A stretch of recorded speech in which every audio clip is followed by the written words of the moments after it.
Good day to our thesis advisor, Professor Karina L. Vidania, and also to the chairperson, Ma'am Yolanda T. Albano, and to all the panelists. I am KCC Baingan and I would like to greet you all a pleasant day.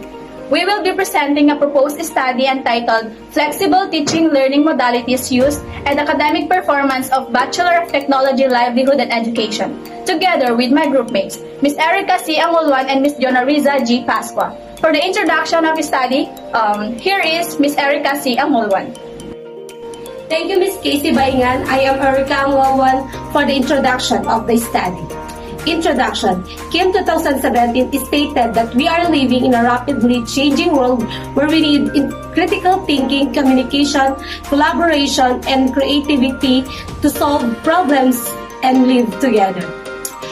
Educators are expected to prepare their students so that they are accommodate any challenges when they face unexpected circumstances.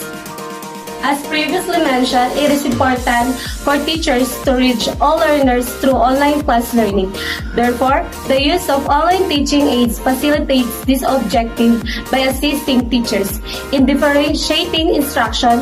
This gives each learner the opportunity to interact with the content in a way which allows them to comprehend more easily.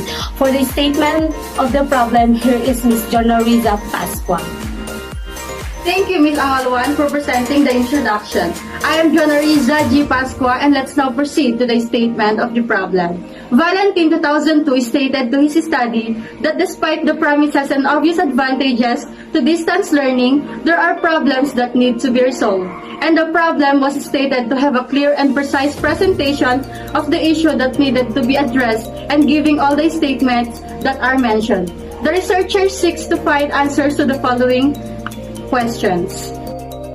First, what is the profile of the respondents in terms of sex, age, economic status, curriculum year level, and location? Second, what are the flexible teaching learning modalities mostly adopted by the BT-led class?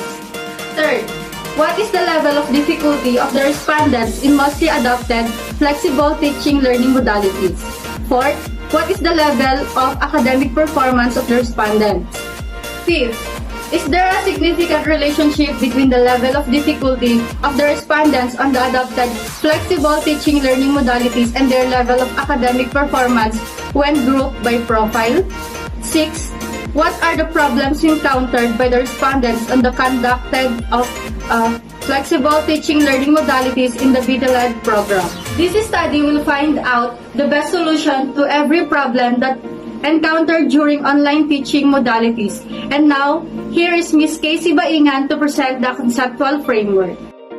Thank you, Ms. Pascua, for presenting the statement of the problem. And I am Casey Baingan, and let me discuss to you the conceptual framework of the study. Conceptual framework. It consists of relevant variables of the study and maps out how they might relate to each other in our study. It consists of three phases. They are input, process, and expected output of the study. For the input, it includes the profile of the respondents in terms of sex, age, economic status, curriculum year level, and location. The second is the level of difficulty of the respondent in the mostly adapted flexible teaching learning modalities. And lastly, the level of academic performance of the respondents. The process is where the researchers will choose 60 respondents from the Bachelor of Technology Livelihood and Education student, wherein the researchers will prepare and distribute the questionnaire as the research instrument to process the analysis of the data gathered.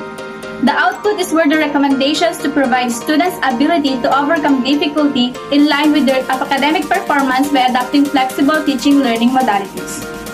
Let's proceed to the significance of the study, and here is Ms. Angulwan.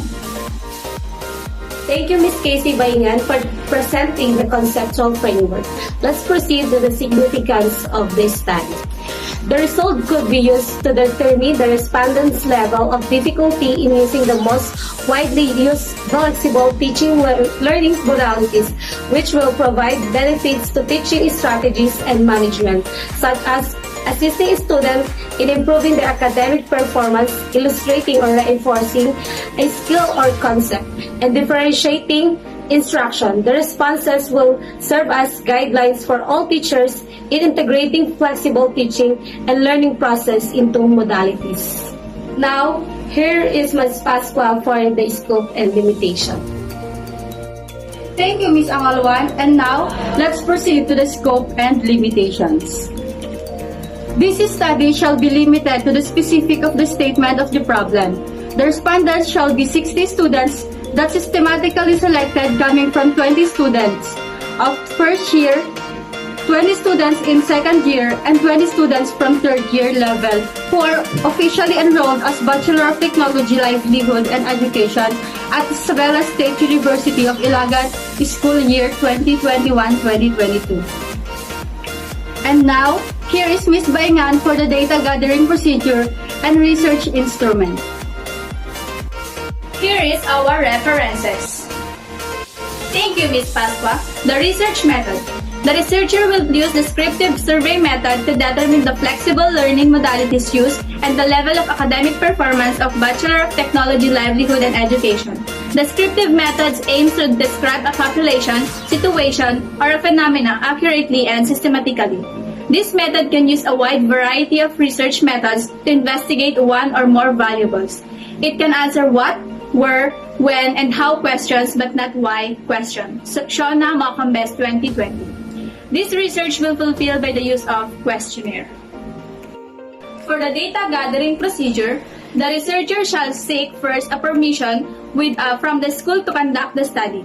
After permission has been granted, the researcher shall also seek the permission to the head of a school department to where the respondents can be found. Then after the letter was approved, the researcher will now start to survey to the said participant of the study.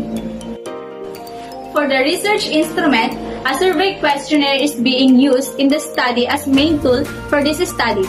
It was divided into three main sections. The first section, the profile of respondent in terms of sex, age, economic status, curriculum year level, and location. The second section, the level of difficulty of the respondents in the mostly adapted flexible teaching and learning modalities. And the third, the level of academic performance of the respondents. For the respondents of the study, composed of 60 students from first year level to the third year level. The respondents are systematically selected coming from 20 students of first year, 20 students in second year, and 20 students from third year level who are officially enrolled as Bachelor of Technology, Livelihood, and Education at Isabela State University, City of Ilagan. And for analysis of data, frequencies, percentage, and weighted mean will be used. Frequency. This shows the total number of distributions of the respondents of the variables which we will use to gather the needed information.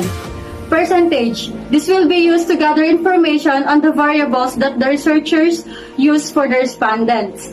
Weighted mean. This will be used to determine the level of difficulty of the respondents on the most adapted flexible teaching learning modalities and their level of academic performance when grouped by profile. And here is our questionnaire.